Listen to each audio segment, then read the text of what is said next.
these are, in a way, indicators of a nation certainly locked in strife, but possibly heading for something even worse. Mark Urban is here, as he is every Monday, to talk us through the big foreign policy, diplomatic and defence stories. Hello, Mark.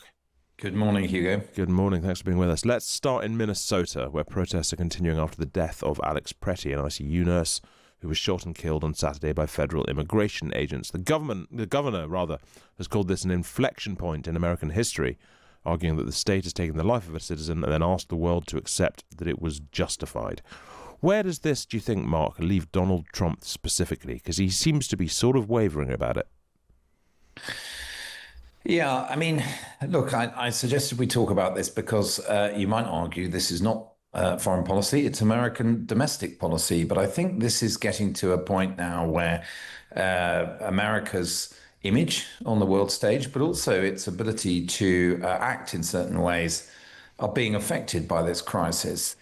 And we see lots of things which I think would cause anyone concern. And these are, in a way, indicators of a nation certainly locked in strife, but possibly heading for something even worse. I mean, when you see that the governor of Minnesota, who, of course, is a Democrat, is effectively deploying the National Guard, which is in most units and in most cases a power that governors have rather than the federal government, is deploying the National Guard to support the protesters who are confronting and trying to stop the work of ICE. And then you've obviously got evidence that these sweeps being carried out by the immigration people, ICE, are being done with considerable brutality, and the administration putting out a version about what happened in that shooting, which is causing a lot of people, including Republicans, to doubt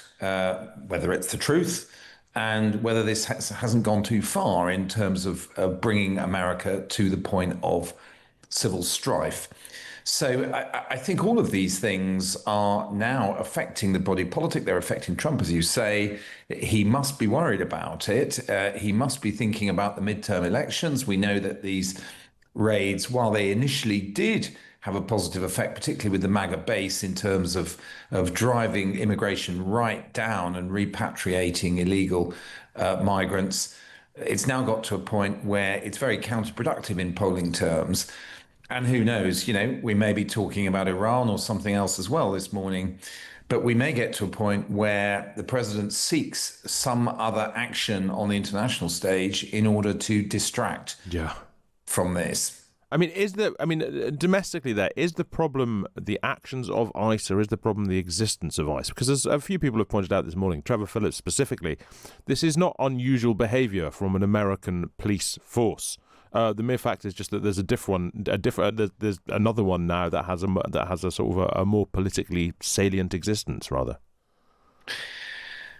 Yeah, I think, look, if you look at this and the way that both of these shootings, less than 2 weeks apart, fatal shootings in Minnesota, have played out, there's a lot of people, they're deconstructing the videos second by second. And of course, we know, as Trevor says, law enforcement in America can be a pretty hard business, and disputes about whether or not someone posed a threat to federal agents or any other law enforcement people are sort of par for the course. But I think this is so deeply entrenched now with this political and culture wars battle in the States, that you do get people now, both in law enforcement and the military, stating either sympathy for ICE or sympathy for the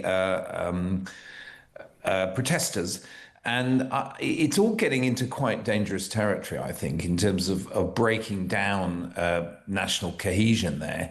And I think that is different to, yes, okay, you could go back to the Rodney King riots in LA in the 90s or something, upheavals touched off by overzealous law enforcement or brutal law enforcement, call it what you will. But I just feel that we see some indicators now which are particularly worrying in the sense of sort of breakdown of any kind of normal rules of the game in America. Yeah, sure. Look, well, you mentioned Iran. Let's talk about that. The US is continuing to build up its military presence in the Middle East. Tensions in Iran are rising once more. They've moved military assets to the Middle East. What assets are we actually talking about here? What's been moved to the Gulf? Well, so here I can let the listeners in on some of the sacred mysteries of Sunday Times editorial process. So they were coming, they were bringing me on Friday saying, we're very concerned. Is the US about to strike Iran? And I was able to talk them through what wasn't there yet. Now, and therefore say to my editors at the Sunday Times, don't worry, nothing will happen this weekend, which I can now say with hindsight was a very sound judgment on my part. But if we get a bit more serious about this, the types of thing that I was looking for are beginning to arrive in the region. So a lot of people in these situations look at the aircraft carriers, and that's important because that's a strike force. But I think it's fair to say that if America attacks Iran on a big or small scale, the big question is what will Iran do in retaliation? And it's the little units and bits of hardware that are necessary to cope with a possible Iranian retaliation. In other words, the types of fighter that might be used to shoot down Iranian cruise missiles, the types of missile that might be used to shoot down Iranian missiles coming over. This is what we saw last summer during the so-called 12-day war when the Americans joined in on Israel's side. We now see those are beginning to deploy both to Israel and some of the Gulf states. So America is trying to protect its allies against a possible Iranian retaliation. So as the week goes on, more and more of those elements are in place. And I think by the end of this week, coming week, America will be in a position to mount a military operation against Iran at quite a large scale. Now, still big questions about whether they want to, or whether this is an exercise in psychological warfare by Trump. But definitely they will be in a position to do so in the coming days. If they were to do that, Mark, what would be, I mean, obviously we can only speculate, but what would be the likely aim? Would they be wishing to decapitate the regime? Would they be wanting to weaken the regime? Would they be wanting to do something a bit like Venezuela? Something a bit like Libya even? What would you expect? Yeah, well, inevitably in these situations, what will happen is that the Joint Chiefs and the planning staff at the Pentagon will prepare options for Trump. And yes, these can range from quite narrow in scope to really measures designed to bring about a change in the government there in Iran. But I think the truth is that it's very tricky. It's very hard to calibrate these military strikes or other measures with any confidence that they could have success in a reasonably short period of time. And, some of the briefing in Washington is suggesting that in a classic Trumpian fashion that he wants something short and sharp and then sort of turn the page. But of course, if American strikes prompt a widespread Iranian reaction, and people have talked about them firing missiles at Gulf states or Israel, or indeed trying to close the Straits of Hormuz, the ultimate Iranian option, then America might not have the option to stop after a day or two. So the whole thing is quite hard to control in terms of escalation and quite hard to calibrate.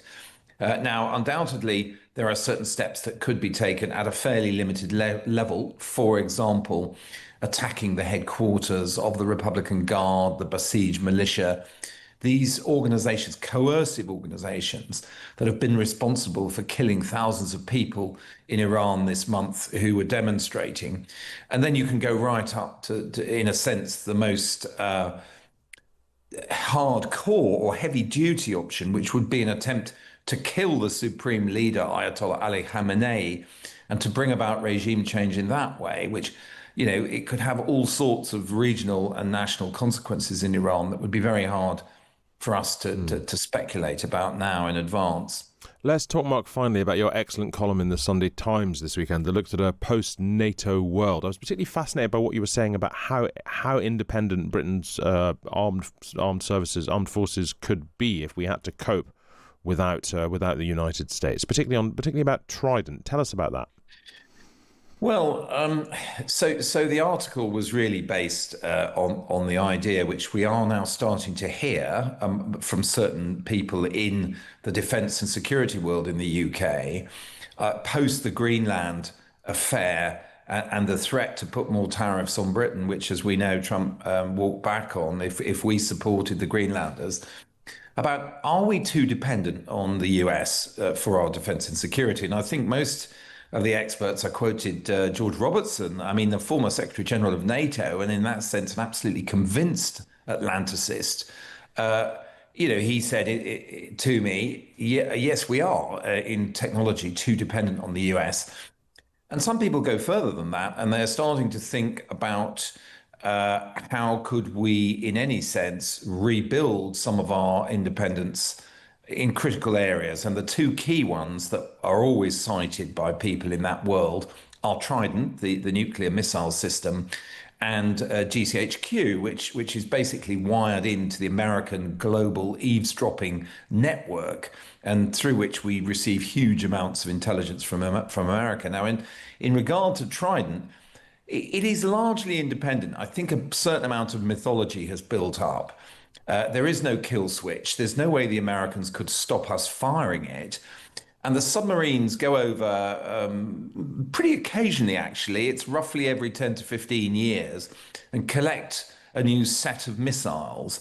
They then sail back to the UK, and in Scotland, those British nuclear warheads are fitted to those missiles. So the question is, if America were suddenly to stop our access to those missiles, I should explain, sorry, that the missiles are kept in a common UK-US pool in Georgia in the southern US, that if they were to stop us going and collecting them, how soon would Trident become inoperable? And I was fortunate enough to get a former Trident submarine captain, Andrew Corbett, to talk to me about this. And he reckoned we would have a good 10 years of being able to operate it without American assistance.